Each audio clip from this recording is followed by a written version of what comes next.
Hello friends, कैसे हैं आप सब। मैं टैरो विजन विद यूनिवर्स से उपासना आज के रीडिंग में आपका बहुत बहुत स्वागत करती हूँ। उम्मीद करती हूँ आप सभी खुश होंगे, अच्छे होंगे, पॉजिटिव होंगे और अपनी पॉजिटिविटी में सराउंडिंग में फैला रहे होंगे। फ्रेंड्स, ये जनरल और कलेक्टिव रीडिंग है। हो सकता है इससे कुछ एनर्जीज आपसे रेजोनेट करें, कुछ एनर्जीज आपसे रेजोनेट ना करें। तो जितनी चीज़ें आपसे रेजोनेट करती हैं उनको अपने लिए रख लीजिए, बाकी चीज़ों को दूसरों के लिए जाने दीजिए। फ्रेंड्स, कुछ डाउनलोड्स हैं और कुछ इंडिकेशंस हैं, यूनिवर्स की कुछ गाइडेंस हैं जो मैं आज आपको देना चाहूँगी। वो ये है कि 2024 नाउ आफ्टर अप्रैल मई चल रहा है, ठीक है। तो अभी से लेके 2025 तक मंगल से रिलेटेड चीज़ें हेवी रहेंगी। मैं आपको बता दूं, मंगल से रिलेटेड चीज़ें हेवी रहेंगी। गोल्ड के रेट्स बहुत बढ़ सकते हैं। वर्ल्ड की सिचुएशन आप देख रहे हैं, आपको आसार ऑलरेडी दिख रहे हैं कि युद्ध की सिचुएशन रहेगी, ठीक है। गोल्ड के रेट्स हो सकते हैं 1 लाख से ऊपर चले जाएं, और उससे रिलेटेड जैसे लैंड्स के रेट्स भी बढ़ेंगे। उनसे रिलेटेड जैसे ईंट, गारा, ये सारी चीज़ों की भी प्राइसेस बढ़ सकती हैं। तो ये एक छोटा सा इन्फॉर्मेशन था। तो जो भी लोग इससे रिलेटेड हैं, जिनका बिज़नेस है, वो अपनी चीज़ें उसके अकॉर्डिंग प्लान कर सकते हैं, ठीक है। तो चलिए अब रीडिंग की तरफ चलते हैं और डिवाइन का गाइडेंस लेते हैं कि डिवाइन हमें आज के लिए क्या मैसेज देना चाहती है। यूनिवर्स, हे डिवाइन बताएं मुझे, मेरे व्यूवर्स के लिए आप क्या मैसेज देना चाहते हैं। यूनिवर्स, हे डिवाइन मुझे बताएं, मेरे व्यूवर्स के लिए आप क्या मैसेज देना चाहते हैं। यूनिवर्स, हे डिवाइन मुझे बताएं, मेरे व्यूवर्स के लिए आप क्या मैसेज देना चाहते हैं। पॉजिटिव रहें फ्रेंड्स, ठीक है। मैं कार्ड्स ले रही हूँ। Okay, first yes the world. आपने कुछ क्वेश्चन पूछा था, कुछ मन में आपकी आशंकाएं चल रही हैं, तो उसमें यस का आया है। Yes yes yes, wow. Universe, हे डिवाइन मुझे मेरे व्यूवर्स के लिए बताएं। हे यूनिवर्स, हे डिवाइन मुझे मेरे व्यूवर्स के लिए बताएं। ओके, आप किसी चीज़ को बहुत बुरी तरीके से सोच रहे हैं, वो उतनी भी बुरी नहीं है। आप ओवर थिंकिंग में जा रहे हैं उस पार्ट पे। Please don't go in the over thinking part. Okay okay, किसी की बात सुनकर ब्लाइंड ट्रस्ट करके उस पर कुछ डिसीजन लेने की कोशिश ना करें, कोई थॉट बनाने की कोशिश ना करें, सच्चाई को खंगालें। ओके ओके, 2 कार्ड और लूँगी।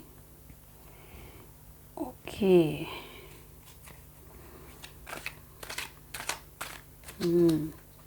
One more card and the bottom of the deck है 4 of pentacle. Okay, I think you can see the cards friends. चलिए रीडिंग की तरफ चलते हैं। ओके, हाँ, अब closer out you can see, right. चलिए, पहला कार्ड आपको ये बताता है कि किसी पर्सनल क्लोज़र की तरफ आप बढ़ सकते हैं। पर्सनल क्लोज़र कहने का मतलब है कि इमोशनल चीज़ में जो बहुत पार्ट से आप स्टक थे, उसको आप फाइनली एक डिसीजन पार्ट पे कन्वर्ट कर देंगे। कहने का मतलब है कुछ लोग जो लंबे टाइम से शादी के लिए अटके हुए थे, हाना हाना की सिचुएशन चल रही थी, तो वहाँ पे डिसीजन होगा, ठीक है। और वहाँ डिसीजन इस पार्ट में हो सकता है कि जो लोग एक पार्टनर चूज करना चाहते हैं, उनको एक केयरिंग पार्टनर, सपोर्टिव और हेल्पफुल पर्सन मिल सकता है। मेन है तो वुमेन, एक बहुत अच्छी वुमेन उनकी लाइफ में एंट्री ले सकती हैं, जो उनको हर पार्ट में सपोर्ट करेंगी और उनको प्रॉपर कंपैटिबिलिटी देंगी। उसी तरह का अगर कोई फीमेल है तो उनको भी एक सपोर्टिव मेल उनकी लाइफ में एंट्री कर सकते हैं, जो उनको हर पार्ट में एक कंपैटिबल पार्टनर की तरफ काम करेगा। सेम थिंग जो लोग बिजनेस पार्ट में किसी डील को क्लोज़ करने की तरफ लगे हुए थे, उनको भी जो पार्टनर मिलेंगे वो उनको उस डील को कंप्लीशन की तरफ लेकर जाएंगे, जो उनको सक्सेस में कन्वर्ट करेगी, ठीक है। आप चीज़ों को वेलकम करेंगे, उनको पॉजिटिवली लेकर चलेंगे और उनको सक्सेसफुल पार्ट पर ले जाएंगे। कुछ लोग जो ट्रैवलिंग का प्लान कर रहे थे, जो बाहर जाना चाह रहे थे, जो जॉब से रिलेटेड पर्सन है, उनको जॉब की बाहर जाने की अपॉर्चुनिटी मिलेगी और उनका ये ट्रैवलिंग का जो ऑब्स्टिकल आ रहे थे वो रिमूव होंगे और वो फ्यूचर में जहाँ भी जाकर अपने करियर को एक बूम देना चाह रहे थे वो उसको दे पाएंगे। कहने का मतलब है कि उनको जो अपॉर्चुनिटी चाहिए, जो सक्सेस चाहिए, वो उसको ग्रैब कर पाएंगे, उसको क्रैक कर पाएंगे। इसमें एक आपके लिए वार्निंग है, नो शॉर्टकट। कोई शॉर्टकट नहीं लेना है, शॉर्टकट लेंगे डिले होगा। चीज़ें क्लोजर की तरफ जा रही हैं, जो पास से संघर्ष चल रहे हैं वो क्लोज हो रहे हैं, तो न्यू जो चीज़ें आ रही हैं उसको एक्सेप्ट कीजिए। ठीक है, अपनी लाइफ में पॉजिटिविटी को एक्सेप्ट कीजिए, 100% इनवाइट कीजिए उनको।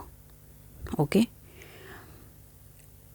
सेल्फ रिस्पेक्ट मैं फिर बोल रही हूँ, रखना है हमेशा। सेल्फ रिस्पेक्ट के आगे कोई भी चीज़ नहीं, सेल्फ रिस्पेक्ट रखना है। ठीक है, अभिमानी नहीं होना है। तो ये आप ध्यान रखिए कि कहाँ से सेल्फ रिस्पेक्ट की बाउंड्री टूट करके उसमें प्राउडनेस घुस जाती है, ओवर प्राउडनेस। तो ये बाउंड्री आप हमेशा मेंटेन करेंगे। अभी जो चीज़ें कंप्लीशन पर जाएंगी उसकी वजह से आप में एक करेज की सिचुएशन रहेंगी, आप डिटरमाइंड रहेंगे अपने काम के प्रति। ठीक है, आपको क्या करना है, आपके लाइफ के पर्पस क्या हैं, आपको जाना कहाँ है, आपके चैलेंजेस क्या हो सकते हैं, उसको कैसे फेस करना है। ठीक है, इन सारे डायमेंशन को आप क्लियरली आइडेंटिफाई करके अपने काम के टुवर्ड्स करेज के साथ बढ़ेंगे। आपका कॉन्फिडेंस ज़बरदस्त लेवल का होगा और आपकी इंडिपेंडेंस ऐसी होगी जैसे जहाँ भी आपने टारगेट किया है, this direction you will fly. ठीक, सोशली आपको बहुत अच्छा रेपुटेशन बढ़ेगा। ओके, एक वार्निंग मैं बता दे रही हूँ, जिन लोगों के पास्ट में जो चीज़ें छूट गई हैं, चाहे वो करियर से रिलेटेड छूटी हुई हो या अपॉर्चुनिटी मिस हुई हो, बिजनेस गया हो या कुछ प्रॉपर्टीज़ गई हो, तो उनका जाना था, that was not good for you, उनका डेथ हो चुका है, let the thing go. Okay, आप चेंज को रिस्ट्रिक्ट ना करें, जितना रिस्ट्रिक्ट करेंगे उतनी नेगेटिविटी आपके लाइफ में आएगी और वो पैटर्न रिपीटिशन में जाएंगे। क्योंकि आप जैसे ही उसको एक्सेप्ट नहीं करते हैं, मतलब रिस्ट्रिक्ट कर रहे हैं, तो आप पास्ट की एनर्जी में जाते हैं और वो सेम नेगेटिविटी की साइकिल अगेन रिपीट होगी। तो पहले बता देती हूँ, एंडिंग हो चुकी है, चेंज होगा ही होगा। ये ट्रांसफॉर्मेशन चल रहा है, वो ये ऐसा ट्रांसफॉर्मेशन चल रहा है जो आपकी लाइफ को, आपकी लाइफ, अपकमिंग लाइफ के लिए डिफरेंट डायरेक्शन में लेकर जा रहा है। ये अलग बात है कि वो रिवील पहले से नहीं हो रहा है, वो अचानक रिवील हो रहा है धीरे धीरे करके। मतलब कि आप नेगेटिविटी या पास्ट के पैटर्न में जाने का रीज़न ये है कि आपको पहले से पता नहीं हो रहा है कि ये होने वाला है, वो अचानक टर्न आउट हो रहा है, तो ये प्रॉब्लम हो रही है आपको। ठीक है, आप स्पिरिचुअली ट्रांसफॉर्म भी हो सकते हैं, मतलब कि जो स्पिरिचुअल पाथ में है उनका इनर ट्रांसफॉर्मेशन हो रहा है। आप ये देखेंगे कि आप पहले से ज़्यादा काम हो रहे हैं, चीज़ों को अब वो ऐसे नहीं वैसे नहीं रिएक्ट करते जैसे पहले रिएक्ट करते हैं। ठीक, डेथ का मतलब ये नहीं है कि कोई चीज़ मर गई है, डेथ का मतलब ये है कि आपके अंदर जो चीज़ें हैं वो एक अलग लेवल पे आ रही हैं। अब आपको छोटी छोटी चीज़ें उतनी परेशान नहीं करेंगी जितना आप पहले करती थी। जैसे आप सडन पैनिक हो जाते तो पैनिक नहीं होगे। लाइफ एक अनदर बिगनिंग की तरफ जा रही है। अब चीज़ों को अंडरस्टैंड करने का, लाइफ की रियलिटी को समझने का एक आप डिफरेंट लेवल में जा रहे हैं, ये चीज़ भी होगा। और इस चीज़ से होगा क्या कि बहुत लंबे टाइम से मेरे कुछ व्यूवर्स के लाइफ में कुछ पैटर्न का कंप्लीट रिपीटिशन चल रहा है, वो रिपीटिशन नाउ इट्स गॉन, उसकी डेथ हो चुकी है। क्योंकि अब जो आप हैं वो कम्प्लीटली अलग है। ये बिल्कुल वैसा है जैसा स्नेक अपने ऊपर की पूरी स्किन को उतार कर नया हो जाता है, बिल्कुल आपकी लाइफ वैसी होने वाली है। अब आप लाइफ को वैसे नहीं देखते जैसे पहले देखते थे। अगर आप पहले किसी भी बात को सुनकर इमीडिएट रिएक्ट करते थे तो अब ऐसा नहीं होगा। आप शांत रहेंगे, आप देखेंगे कि आपको रिएक्ट करना है कि नहीं करना है। अगर ज़रूरत लगी तो 2 वर्ड बोलेंगे और वहाँ से आप कट लेंगे। ठीक, कुछ चीज़ें अगर आप पास्ट की एनर्जी में गए, पहले मैंने जो वार्निंग दी थी कि अगर आप चीज़ों को रिस्ट्रिक्ट करेंगे, ठीक है, तो आप बर्डन में जाएंगे और वो बर्डन आपको कन्फ्यूजन के सिचुएशन में ले जाएगा, फियर देगा आपको, स्ट्रेस देगा, रिलैक्स नहीं कर पाएंगे आप। और अगर आप वो रिलैक्स करना चाहते हैं तो आपको वो चीज़ को छोड़ना होगा। हाँ, कोई ऐसी एंजाइटी आपको आ सकती है क्योंकि अगर आपने वो चीज़ें नहीं छोड़ी हैं तो आप ओवर फियर में चले जाएंगे, मतलब कि जितनी चीज़ें हैं नहीं उससे ज़्यादा आप डर में रहेंगे। तो यहाँ पे ये भी कहा जा रहा है कि अपने आप को काम डाउन कीजिए, चीज़ों को छोड़िए, आप जैसा समझ रहे हैं वैसा कुछ नहीं है, ठीक है। आपको जो प्रॉब्लम दिख रही है, जो बहुत बड़ी प्रॉब्लम दिख रही है, उसकी सॉल्यूशन बस छोटी सी है। अपने सराउंडिंग में चेक कीजिए, मैसेज आया है। और अब जैसे ही काम होंगे, इनर क्लैरिटी आपको आएगी, आप चीज़ों को रीथिंक कीजिए, आपको वहीं से एक आइडियाज़ निकल के आएंगे। आपकी जो थॉट पे एक पर्दा जो जमा हुआ है वो निकल जाएगा और नए आइडिया से आप न्यू बिगनिंग करेंगे। आपको नए प्रोजेक्ट्स भी आपको लाइफ में मिलेंगे, काम आपका आगे बढ़ेगा, नया प्लानिंग होगा और लाइफ में एक ब्रेक थ्रू आएगा। जो लोग रिलेशन के लिए वेट कर रहे थे उनको एक नया रिलेशन मिलेगा, जैसा मैंने पहले ही बताया, जो उनकी हर लाइफ, हर पार्ट को विश फुलफिलमेंट की तरफ लेकर जाएगा। फिनांस में भी है, नए प्लान होंगे, नया पार्ट शुरू होगा, ठीक। अगर जो पहले से जॉब कर रहे हैं वो might be they will get the new job. जो अपना जगह प्लेस बदलना चाहते हो नया प्लेस बदल सकते हैं, ठीक है। आपको हर चीज़ की मेंटल क्लियरिटी होगी और आप पहचान पाएंगे कि आपकी एबिलिटी क्या है। क्योंकि अभी क्या था, आप अंडर एबिलिटी काम कर रहे थे, आप अपने आप को ही नहीं पहचानते थे। ओवर नहीं जाएंगे, अंडर एबिलिटी आप अपने आप को समझते गए कि अगर कोई अपॉर्चुनिटी आती भी थी तो कि हाय मेरे से नहीं होगा। अब वो ऐसा नहीं है, आपको एक क्लियरिटी हो जाएगी कि हाँ आप अब ये चीज़ें कर सकते हैं, ठीक है। चीज़ों की न्यू बिगिनिंग की तरफ आप लेकर जाएंगे। ये ब्रेक थ्रू आपकी न्यू आइडियाज़ और मेंटल क्लियरिटी आपको लाइफ की एक अलग सक्सेस पार्ट पर लेकर जा रही है, ठीक है। कुछ लोग, कुछ मेरे जो व्यूवर्स हैं, ठीक, अगर आपने ब्लाइंड ट्रस्ट किया तो आप अपने आप को क्रॉस रोड पे खड़ा पाएंगे। पहले भी मैंने कहा है, ब्लाइंड ट्रस्ट नहीं करना है, ठीक। अगर आपने पास्ट में इमोशनल पार्ट में हो करके आपने डिसीजंस लिए हैं तो वहाँ पे आप क्रॉस रोड पर खड़े रहेंगे। अगर आपने उस पर वाइजली डिसाइड किया है, चीज़ों को समझा है, फेस किया है, अपने फियर को फेस किया है आपने और तब डिसीजन लिया है, तो यकीन मानिए अब आपको क्रॉस रोड पर कोई खड़ा नहीं कर सकता। आपको कोशिश की जा रही है क्रॉस रोड पर खड़ा होने के लिए, लेकिन आपके लिए एक वार्निंग है कि आपको नहीं जाना है।